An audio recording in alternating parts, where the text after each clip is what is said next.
Hello friends, मैं हूं अजीज। आप देख रहे हैं मूवी स्टॉक चैनल, जिस पर आज मैं बात करने वाला हूं बहुत ही अमेजिंग अपडेट के बारे में, जो कि हाँ एमसीयू के यूनिवर्स की काफी most anticipated film Avengers Kang dynasty और सीक्रेट वॉर के बारे में, जिसकी अनाउंसमेंट के बाद हम फैंस बस आंखें बिछाए उस काफी अमेजिंग फिल्म का पे ऑफ देखना चाहते हैं बड़े पर्दे पर, क्योंकि कई सालों से हमने वो मजा अब तक एमसीयू की तरफ से थिएटर में नहीं लिया है। क्योंकि एमसीयू के स्लेट्स में डिज्नी वालों ने जबरदस्ती की जो सीरीज ठोसी थी, उसमें से कुछ अच्छी या फिर कहूँ काफी कम अच्छी और कई सारी बुरी सीरीज भी थी, जिसने एक हिसाब से हम फैंस का अच्छा खासा टाइम भी वेस्ट किया है, ताकि हम और भी काफी ज्यादा अवेंजर्स जैसी फिल्मों का वेट करे। डिज्नी अपनी छोटी छोटी फिल्मों से ही अच्छी खासी कमाई करते हुए बाद में काफी ही बड़े बजट की अवेंजर्स जैसी फिल्म बना करके दे दे, और फिर क्या फायदा दुगना तिगना जितना चाहे उतना बढ़ा लो। लेकिन देखा जाए तो एमसीयू का ये फेज बहुत ही बुरी तरीके से डाउन होते हुए, या फिर कहूँ रोलर कोस्टर की राइड की तरह कभी अच्छा तो कभी बुरा दिखाते हुए बस यूं ही घसीटा जा रहा है। जिसके बाद फिर क्या केविन फेगी और बॉब आइगर के रिटर्न आने की वजह से इन सारी चीजों पर बहुत ही अच्छी तरीके से काम करते हुए, जिसका क्रेडिट एक्टर और राइटर स्ट्राइक को जाएगा, तो अब इस यूनिवर्स को फिर से बिल्ड करने की अच्छी तरीके से प्रिपरेशन कर ली गई है। और उस प्रिपरेशन की बात की जाए तो आपने एक रूमर जेफ लवनेस जैसे राइटर की सुनी होगी, जो हिसाब से काफी ज्यादा बोल करके फैंस को काफी ज्यादा कहते हैं ना कि पिस्ट ऑफ कर चुके हैं। ऊपर से उनके इस यूनिवर्स से निकालने की भी रूमर निकल कर आई थी, जिस पर खुद आकर उन्होंने कंफर्मेशन दी थी कि वो कहीं नहीं जा रहे, फैंस बस जलते रहे। लेकिन अब फिर क्या, शायद हम फैंस का दर्द केविन फेगी ने समझ लिया, जिन्होंने बिना वक्त गवाते हुए उन्हें एमसीयू के यूनिवर्स से बाहर का रास्ता दिखा दिया है। यानी अब देखा जाए तो कैंग डायनेस्टी जैसी फिल्म पूरी तरीके से अकेली हो गई थी।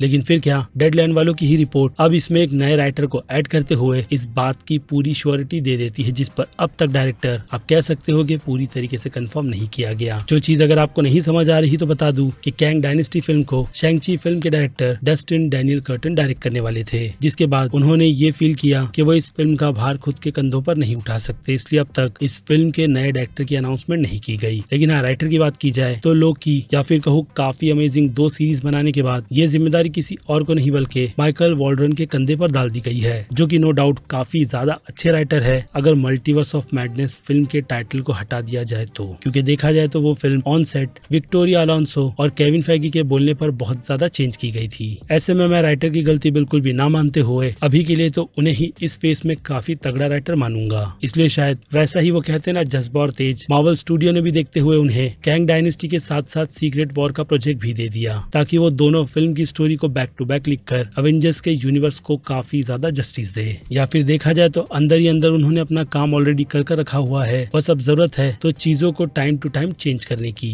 यानी देखा जाए तो उनकी प्रेजेंटेशन सीक्रेट वॉर को लेकर के केविन फेगी को काफी ज्यादा पसंद आई है। इसलिए जो कुछ भी चीजें जेफ लवनेस की तरफ से कैंग डायनेस्टी की स्टोरी में लिखा गया था, उसे पूरी तरीके से अपग्रेड या फिर कहूँ सुधारने की जिम्मेदारी माइकल को दी गई है। जबकि अगर देखा जाए तो काफी ऑनेस्टली कहूँ तो ये काम एरिक मार्टिन को मिलना चाहिए था, जिन्हें हाँ आप डेफिनेटली नहीं पहचानते, इसलिए आपकी नॉलेज बढ़ाते हुए मैं ये बात बता दूं कि एरिक वही है जिन्होंने लोकी के दोनों ही सीजन्स को फाइनल राइटिंग के स्टेज में फिक्स किया है। यानी कि वो राइटिंग के हेड थे, जिसका क्रेडिट उन्हें उस सीरीज में मिला भी है। लेकिन देखा जाए तो उस पे ऑफ के हिसाब से उन्हें कैंग डायनेस्टी का काम मिलना चाहिए था। लेकिन खैर, अब अंदर की बात मार्वल ही जाने, जिसमें मुझे लगता है कि उनका डिसीजन अभी के लिए तो ठीक ही है। बाकी देखते हैं कि एरिक फ्यूचर में एमसीयू के लिए दूसरे और किस प्रोजेक्ट पर काम करते हैं, क्योंकि अभी के लिए तो माइकल ही, जैसे कि मैंने बताया, सीक्रेट वॉर के साथ साथ कैंग डायनेस्टी की स्टोरी को क्रैक करने में या फिर कहूँ फिक्स करने में कामयाब हुए हैं। इसीलिए उनकी प्रेजेंटेशन या फिर कहो राइटिंग मार्वल स्टूडियो में केविन फेगी को बहुत ज्यादा पसंद आ गई है। इसलिए जेफ लवनेस का सफाया करते हुए ये जिम्मेदारी उनको बहुत ही अच्छी तरीके से दे दी गई, जिनमें अगर देखा जाए तो एक और काफी बड़ी ब्रेकिंग न्यूज भी कंफर्म होती है, या फिर कहूँ आपका कंफ्यूजन दूर होता है, जो कि अगेन कैंग डायनेस्टी फिल्म से रिलेटेड है। क्योंकि इस फिल्म के टाइटल में कैंग डायनेस्टी है, जिससे अब आप अंदाजा लगा लो कि एमसीयू का फ्यूचर आगे कहां बढ़ रहा है, और हाँ जोनाथन मेजर और उनके कैरेक्टर कैंग का क्या होगा। क्योंकि अब वक्त है मेरी तरफ से इस वीडियो को यहीं पर दी एंड करने का। बाकी मैं हूँ Aziz, movie stock channel like share और सब्सक्राइब भूलना मत। मिलूंगा जल्दी दूसरी किसी वीडियो में। Till then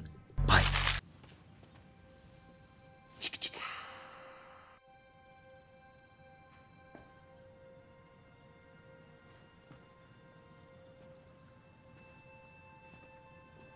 You're still here. It's over.